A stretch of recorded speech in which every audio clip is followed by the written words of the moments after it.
Alright guys, what's going on? Welcome in. So Todd McShay just dropped his first mock draft of the season, and I thought it would be pretty fun to dive in and take a look at who he has projected to this Jets team, and we can break down the picks. So with that being said, let's jump in.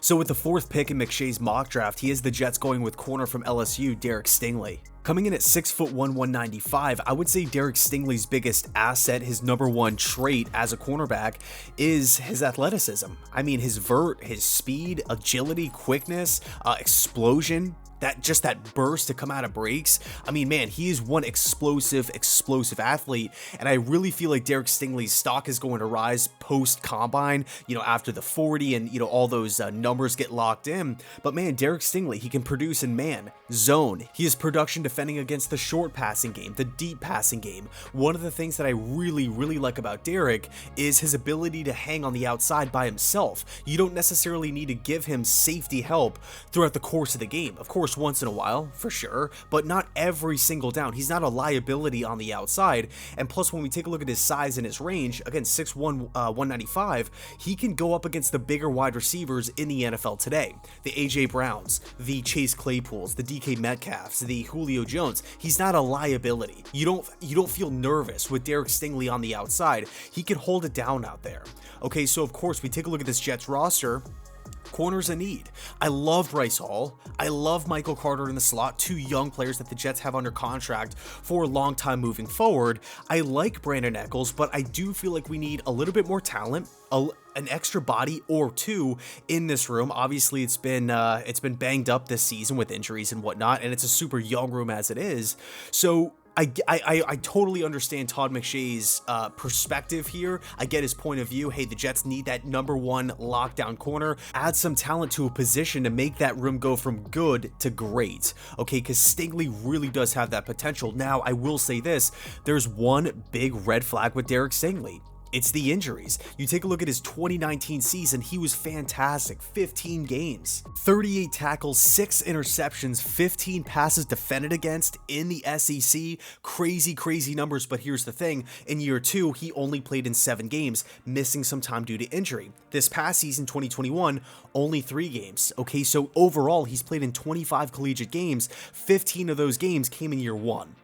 Okay, so the injuries are a factor here. We can't just turn a blind eye, look the other way, and say, he's going to be 1,000% fine moving forward. Hey, maybe that is what happens, but we have to factor those injuries in. But all in all, it's a position of need. Derek has an immense upside, tons of production.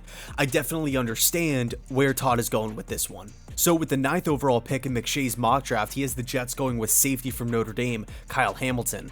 At 6'4", 220, Kyle Hamilton really does give a defensive coordinator a true chess piece on the back end of the defense. I mean, man, size, speed, incredible range, instincts. He has a diverse skill set to where he never really has to come off the field. He can line up in different packages, makes plays in the deep parts of the field. He can make plays up close towards the line of scrimmage. You can line him up at strong safety, free safety. If you really need him to, you can put him at nickel corner for a couple plays here and there. Brings a lot of energy, a good tackler. Kyle Hamilton, man, I mean, I can't say enough good things about him. I frankly love him. I love Kyle Hamilton because I do feel like Hamilton will help both in the pass game and in the run game. So you're getting help in two areas that, quite frankly, the Jets struggle big time in.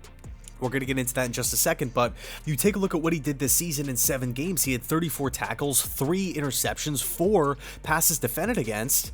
I mean, and by the way, Irish fans, you know this. Hamilton has been a safety net. Okay, he has saved some plays from going south really quickly. And by the way, he's been doing this for 3 straight years. So we're looking at this McShay mock draft. He's doubling down on defense early. He's doubling down on defensive back.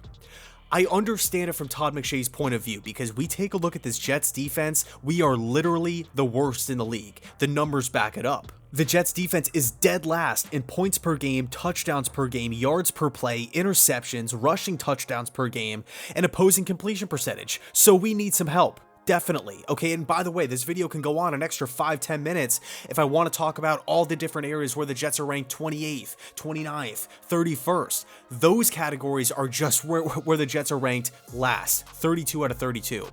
So we need some talent. We need some help.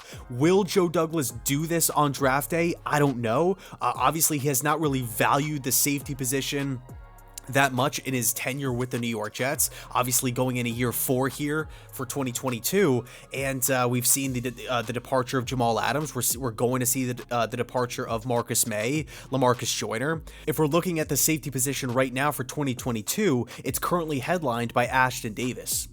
Okay, so we got to address the safety position in one way or another. Cornerback, I feel pretty good about moving forward, but again, I do feel like we need that extra body. But here's the deal. Okay, number one, this is what, before the combine. I mean, the season's still going on, so pre-combine, pre-pro days, pre-free agency, nothing is set in stone here.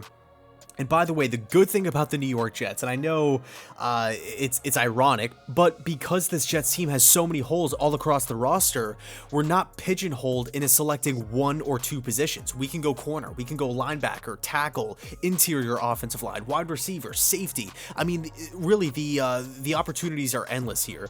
And by the way, tons of picks, 4 picks in the first 2 rounds. It's going to be nuts. I cannot wait for it. Let me know your thoughts down below in the comment section. How did you like Todd McShay's mock draft for the New York Jets? Would you be okay with Stingley and Hamilton? Are you looking at it from a positional value perspective and saying absolutely no way? Funny enough, I was actually talking to my brother 2 days ago about this situation, about taking a corner or really a defensive back in the top 10. He's against it. Okay, that's just not really how he rolls, because he thinks it's flat out too risky. And he actually gave a couple of good examples, like Jeff Okudah recently hasn't really worked out with Detroit. Obviously, D. Milner with the Jets years and years ago, back in 2013. But anyway, I'm rambling at this point. Cannot wait to see your thoughts down below in the comment section. And yeah, as always, go Jets.